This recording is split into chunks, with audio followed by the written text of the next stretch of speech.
Halo teman-teman, jumpa lagi bersama saya di channel YouTube Bonsai Sancang Bali.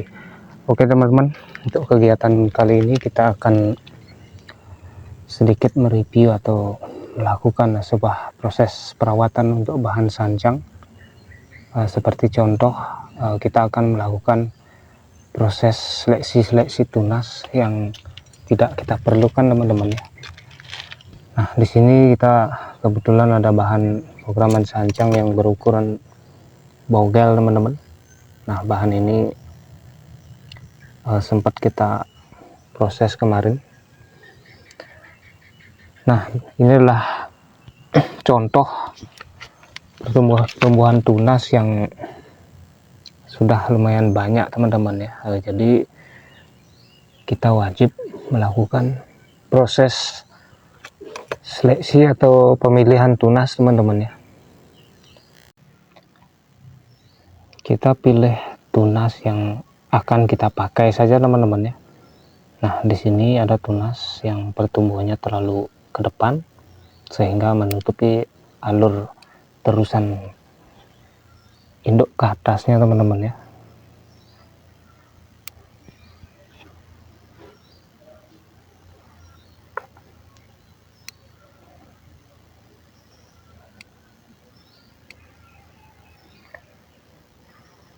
Nah, seperti ini. Di sini kan ada dua teman-teman, bisa kita pilih salah satunya teman-teman ya. Nah, di sini kita pilih yang di bagian atasan saja dulu sedikit teman-teman ya. Namun ini karena posisinya terlalu di bawah, lebih baik tidak kita pakai teman-teman ya, karena ini nanti akan menimbulkan pembengkakan di sini teman-teman ya. Nah, jadi kita hilangkan. Nah, kita gunakan yang di atas saja teman-teman ya. Nah, di atas kita pilih satu saja teman-teman. Nah, seperti ini.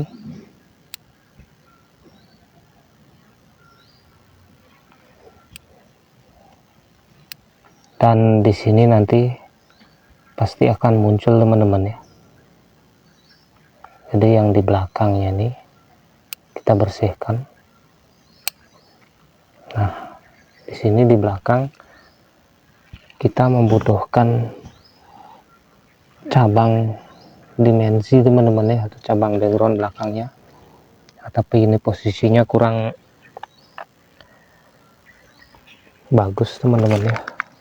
Nah, ini kita kita bersihkan saja.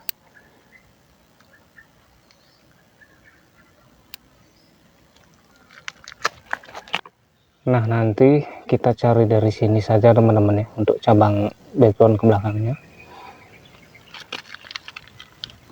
Dan untuk cabang kedua di situ untuk pertumbuhan tunas masih agak kurang sesuai teman-teman ya. Tetapi nanti kita akan tunggu dulu. Mudah-mudahan saja nanti bisa muncul di sini teman-teman.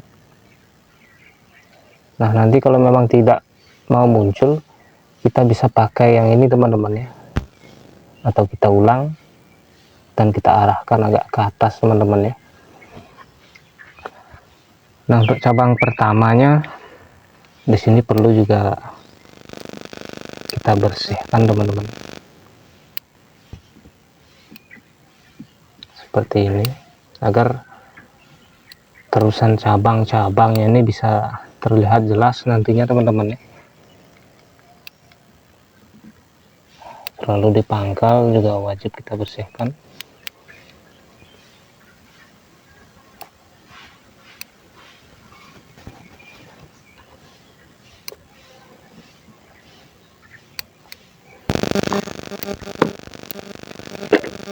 Nah, kemarin ada sedikit pertanyaan dari teman-teman, untuk pemasangan kawat itu biasanya beberapa hari kita lepas teman-teman ya. Nah, ketika kita melakukan proses pemasangan kawat, kalau di sini kita biasanya tidak sampai 2 minggu teman-teman ya, kalau pertumbuhannya subur. paling tidak 1 minggu atau 1,5 minggu teman-teman ya. Jadi kawatnya ini sudah kita lepaskan agar nanti tidak terlalu masuk ke dalam kulit kambiumnya teman-teman ya. Tetapi nanti karena kita masih melakukan pengarahan atau pengelosan seperti ini, kita pasang lagi kawatnya teman-teman ya, agar posisinya ini nanti tidak naik sekali teman-teman ya. Jadi kita pasangi lagi kawatnya dan kita tetapkan untuk posisi tinggi rendah tinggi rendah anak cabangnya teman-teman ya. Nah jadi seperti itu kalau untuk proses pelepasan kawatnya maupun proses pemasangannya teman-teman ya. Nah kita lanjut ke bahan yang lainnya teman-teman ya. Nah di sini juga kemarin kita sudah melakukan proses seleksi tunas atau pemilihan, dan juga untuk proses pergantian media teman-teman ya. Nah untuk pergantian media ketika kondisi daunnya itu sudah agak sedikit menguning, kita wajib melakukan pergantian media kalau kita masih program dengan cara seperti ini teman-teman ya. Nah kenapa kita program dengan cara seperti ini, karena kita akan mencari jarak pertumbuhan ruas itu biar pendek teman-teman ya. Kalau ini kita masih program di lahan grounding atau di lahan ground, biasanya ruasnya itu agak jauh teman-teman ya. Jadi untuk media kita batasi sedikit teman-teman ya, dengan cara seperti ini. Dan yang ini juga teman-teman, nah ini juga konsepnya agak bogel. Nah untuk memfokuskan pertumbuhan anak-anak cabang itu, kalau kondisi pohonnya sangat sehat sekali, kita bisa lakukan pembersihan seperti ini teman-teman ya, agar pertumbuhan terusan cabang maupun anak cabangnya ini bisa fokus teman-teman ya. Nah kita lanjut ke bahan yang lainnya. Baik teman-teman, nah inilah bahan sancang yang berukuran mame yang sempat kemarin kita lakukan proses pemangkasan terusan induk teman-teman ya. Dan di sini sekarang sudah banyak sekali muncul pertumbuhan tunas, dan kalau sudah seperti ini wajib kita seleksi atau pilih tunasnya teman-teman ya. Oke teman-teman, kita akan seleksi atau kita pilih tunasnya teman-teman ya. Nah untuk cara memilih tunas yang akan kita jadikan contoh seperti cabang kedua maupun kerangka percabangan, dan begitupun cabang yang kita akan jadikan kerangka mahkotanya nanti teman-teman ya. Nah pertama-tama kita tentukan dulu posisinya teman-teman ya. Nah posisi cabang pertama tentu saja kan berada paling bawah teman-teman ya. Nah ketika sudah di bawah seperti ini, untuk mencari cabang kedua itu kita cari posisinya agak zigzag dengan yang di sini teman-teman ya. Jadi kita cari agak di atasan. Sebentar saya bersihkan dulu yang terlalu banyak nih. Nah kita bersihkan seperti ini agar kedepannya nanti bisa terlihat jelas untuk terusan cabangnya teman-teman ya. Nah ini kan pertumbuhan tunasnya agak di bawah teman-teman ya, jadi kita bersihkan dengan cara seperti ini. Nah sampai ke belakang juga terlalu di bawah teman-teman.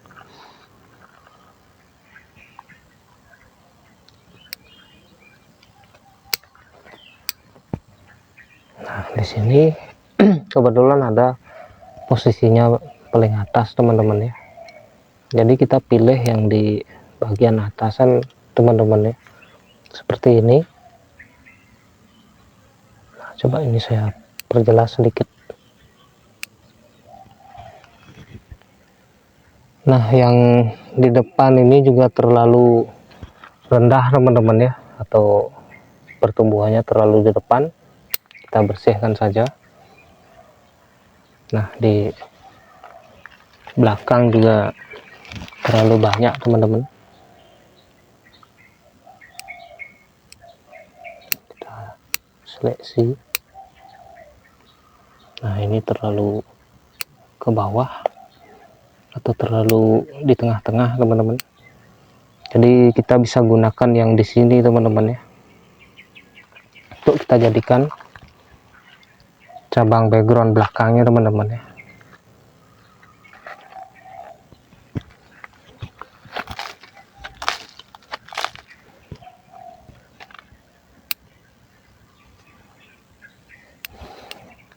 Nah, untuk mencari tunas bagian atas untuk kita jadikan kerangka mahkotanya, nanti sebaiknya kita tunggu saja dulu teman-teman ya. Biasanya di sini nanti ketika kambiumnya itu sudah agak tebal dan naik, biasanya baru bisa muncul tunas teman-teman ya.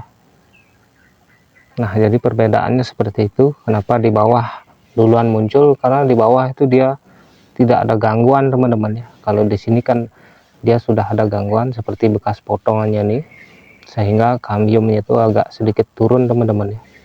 Nah, ketika kita melakukan pemangkasan seperti ini, kita juga lihat kondisi pohonnya teman-teman ya. Kalau kondisi pohon agak kurang sehat, lebih baik kita pangkas agak tinggi teman-teman ya. Tapi kalau kondisinya masih sehat, kita bisa pangkas dengan ukuran segini teman-teman ya. Kalau untuk sancang, walaupun seumpama kita tidak mendapatkan tunas di sini, nah ketika nanti ini kulit kambiumnya sudah tebal, kita bisa melakukan proses okulasi teman-teman ya, agar nanti kita bisa mencari pertumbuhan yang zigzag seperti ini teman-teman ya. Nah, seperti ini. Nah, kenapa kita mencari pertumbuhan zigzag? Agar nanti ke depan itu ketika cabangnya ini membesar, nah seumpama zigzag seperti ini, tidak terjadi pembengkakan di sini teman-teman ya. Nah, kalau di sini nanti tumbuh, otomatis dia akan lebih mudah membentuk pengepenan teman-teman ya, atau pengerucutan untuk terusan cabang maupun terusan kerangkanya nanti teman-teman ya. Nah, jadi seperti itu untuk cara mencari titik-titik tunasnya, atau cara memilih tunas yang akan kita jadikan seperti cabang kedua maupun cabang backgroundnya, dan cabang yang akan kita jadikan kerangka mahkotanya nanti teman-teman ya. Nah, kita lanjut ke bahan yang lain lagi teman-teman ya. Nah, di sini kita ada bahan sancang yang berukuran agak small teman-teman ya. Untuk bahan sancang ini kemarin juga sudah sempat kita konsep gerak dasarnya atau kita program. Nah, seperti terusan cabang pertamanya ini sudah kita arahkan, dan di sini kita carikan calon cabang kedua seperti ini teman-teman ya. Nah, di situ juga nanti kita akan mencari cabang backgroundnya teman-teman ya. Tetapi ini sebenarnya posisinya agak kurang pas teman-teman ya, karena dia kalau ketinggian segini nanti masih akan terlihat agak sejajar teman-teman ya. Jadi yang perlu kita fokuskan adalah terusan induknya dulu teman-teman ya. Nah, meskipun kita sudah mempersiapkan di sini, belum tentu juga nanti kita pakai teman-teman ya, karena di sini kita belum mencapai proporsi ukurannya teman-teman ya. Paling tidak nanti kita mencari di sini teman-teman ya, di atasan kita jadikan cabang kedua, dan sehingga nanti cabang backgroundnya itu bisa berada di bagian bawah teman-teman ya.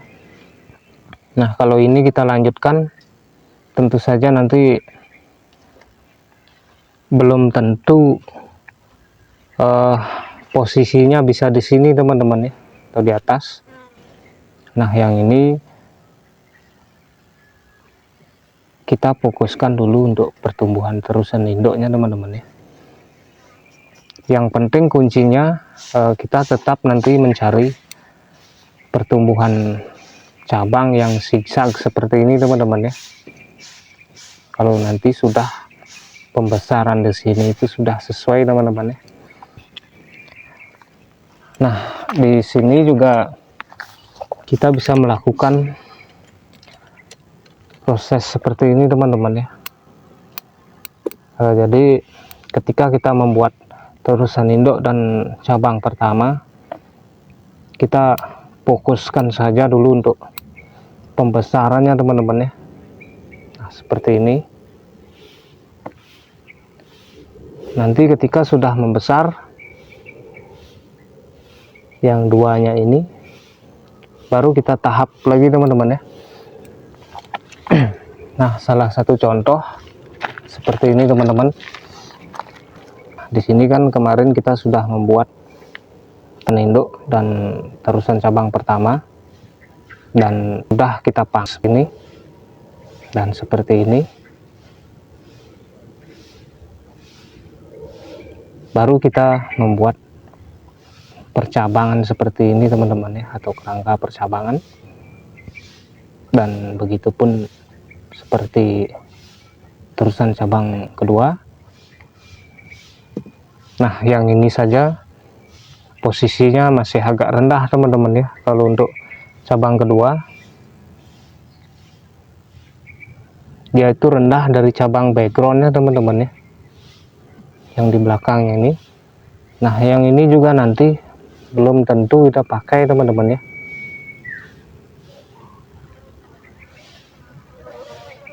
Jadi untuk mencari posisi zigzagnya, kita harus hilangkan yang ini teman-teman ya. Jadi nanti ketika ini membesar, kita cari posisinya agak di sini teman-teman ya, seperti itu. Karena di sini sesuai dengan pengalaman, biasanya kalau pertumbuhannya agak sejajar seperti ini,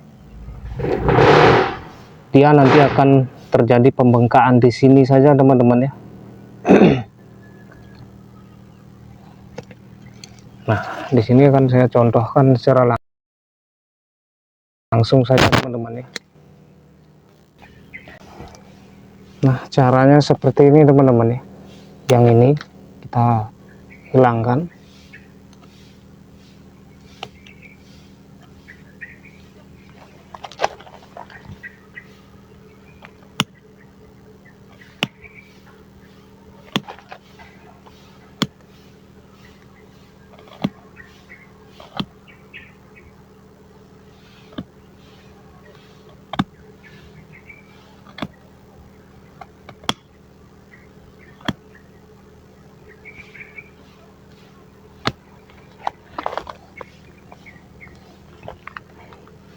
Nah ini agak saya perdalam sedikit teman-teman.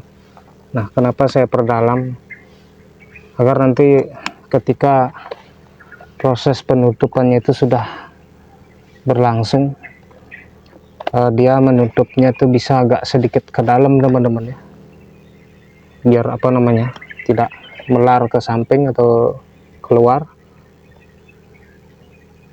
Nah seperti ini. Nah kita di sini tinggal memfokuskan terusan lehernya ini teman-teman ya.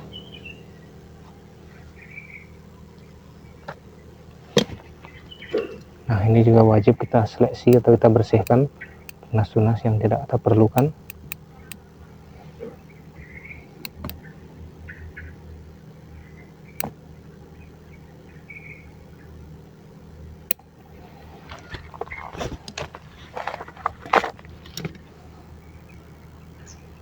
Nah, seperti ini teman-teman, agar nanti ke depannya posisi cabang itu tidak bengkak teman-teman dalam satu titik.